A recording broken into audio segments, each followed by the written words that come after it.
আসসালামু রাহমাতুল্লাহ। ইতিকাফ শুধু সুন্নাহ নির্ভর একটি ইবাদত নয়, এটা কুরআন দ্বারা প্রমাণিত। জান্নাত, আত্মশুদ্ধি, রবের সন্তুষ্টি ও লাইলাতুল কদর পাওয়ার অন্যতম মাধ্যম। সম্মানিত দর্শক এবং শ্রোতা বন্ধুগণ, আজকে শিরোনামটা দেখতেছেন যে ইতিকাফ শুধু সুন্নাহ নির্ভর ইবাদত নয়। আসলে এই কথার মাধ্যমে আমি সুন্নাতের গুরুত্বকে কমাইতে চাই না, এবং এটা আমার উদ্দেশ্য না। আমার উদ্দেশ্য হলো ইতিকাফের গুরুত্ব বাড়ানো। কারণ ইতিকাফের কথা শুধুমাত্র সুন্নাহ তথা কোরআন দ্বারা হাদিস দ্বারা প্রমাণিত বিষয়টা এমন নয়। ইতিকাফটা এরকমভাবে কোরআনে মাজিদ দ্বারাও প্রমাণিত। কারণ আল্লাহ রাব্বুল আলামিন কোরআনের ভিতরে ইতিকাফের একটা বিধান নিয়ে আলোচনা করতে যে আল্লাহ রাব্বুল আলামিন বলতেছেন, ওয়ালা তুবাশিরুহুন্না ওয়া আনতুম আকিফুনা ফিল মাসাজিদ, যে তোমরা যখন মসজিদে ইতিকাফরত অবস্থা থাকবে তখন তোমরা তোমাদের স্ত্রীদের সঙ্গে মেলামেশা করিও না তথা সহবাস করিও না। সুতরাং ইতিকাফের বিষয়টা কুরআনে কারীম দ্বারা প্রমাণিত।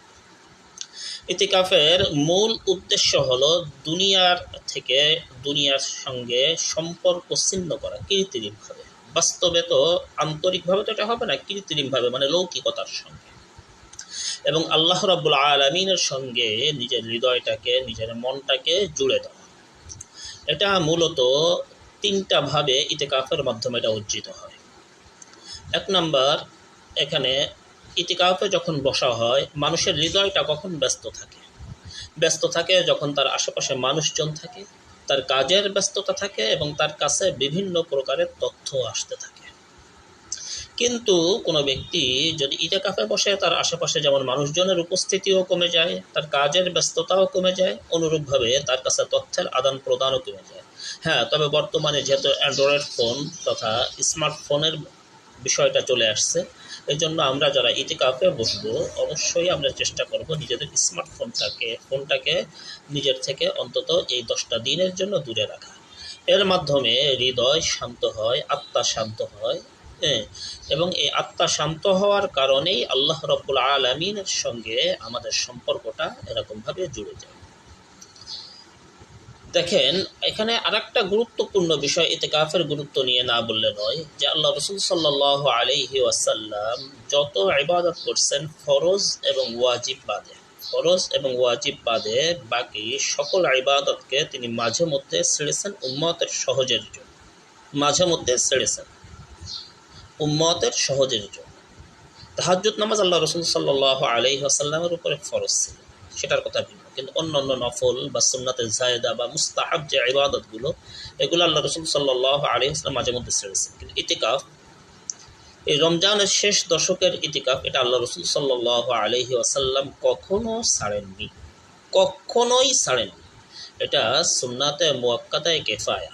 একটা এলাকার থেকে যদি কিছু ব্যক্তি ইতিকাফে বসে, সকলের পক্ষ থেকে এটা আদায় হয়ে যাবে।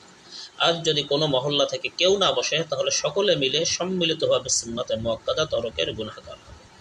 অবশ্যই এখানে আরেকটা জিনিস মাথায় রাখা চাই, অনেক মহল্লায় টাকা দিয়ে লোকদেরকে ইতিকাফে বসানো হয়। এইভাবে টাকা দিয়ে লোকদেরকে ইতিকাফে বসানো এটা সম্পূর্ণরূপে নাজায়েজ। টাকার চুক্তি করে ইতিকাফে বসানো, যিনি নেবেন তার জন্য নাজায়েজ, যারা দিবেন তাদের জন্য নাজায়েজ।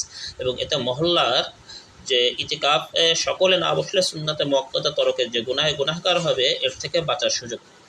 হ্যাঁ, তবে কোনো ব্যক্তি যদি ইতিকাফে বসেন, তাহলে আমাদের কর্তব্য হলো যে আমাদের সকলের পক্ষ থেকে তিনি বসতেছেন, তার ফ্যামিলির দিকে খোঁজ খবর রাখা এবং তার ফ্যামিলি যেন সুন্দরভাবে চলতে পারে, তার অনুপস্থিতিতে যেন ফ্যামিলির বাজারঘাটে সমস্যা না হয়, এই বিষয়গুলো খেয়াল রাখা।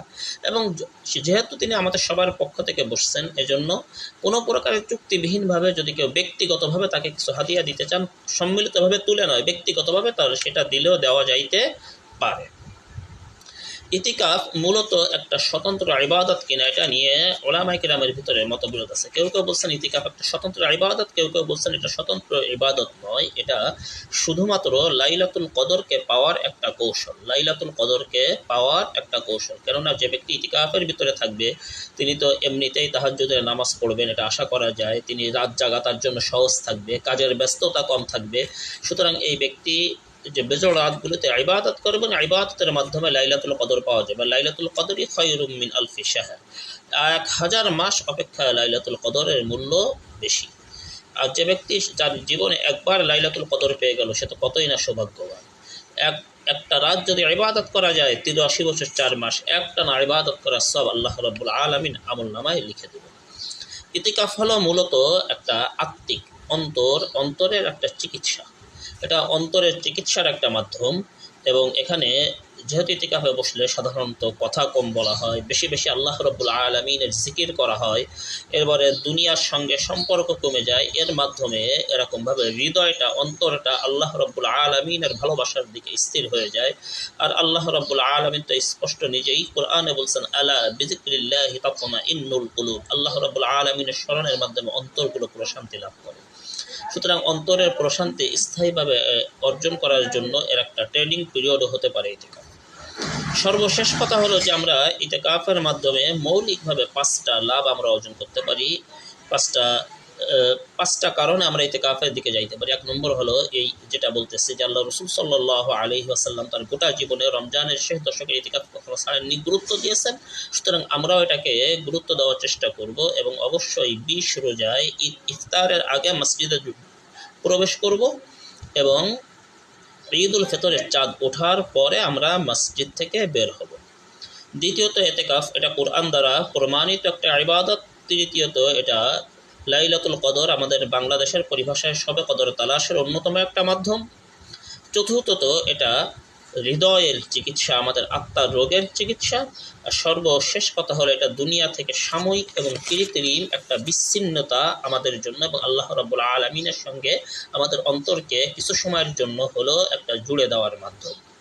সুতরাং আল্লাহ রাব্বুল আলামিন আমাদেরকে তৌফিক দান করুক, আমাদেরকে কবুল করুক এবং আমাদের জন্য ইতিকাফ করাকে সহজ করে দিক। সকলে বলি আমিন। সুবহানাল্লাহি ওয়া বিহামদিহি, সুবহানাকাল্লাহুম্মা ওয়া বিহামদিকা, আশহাদু আল্লা ইলাহা ইল্লা আনতা, আস্তাগফিরুকা ওয়া আতুবু ইলাইক, ওয়া মা আলাইনা ইল্লাল বালাগ। আসসালামু আলাইকুম ওয়া রাহমাতুল্লাহ।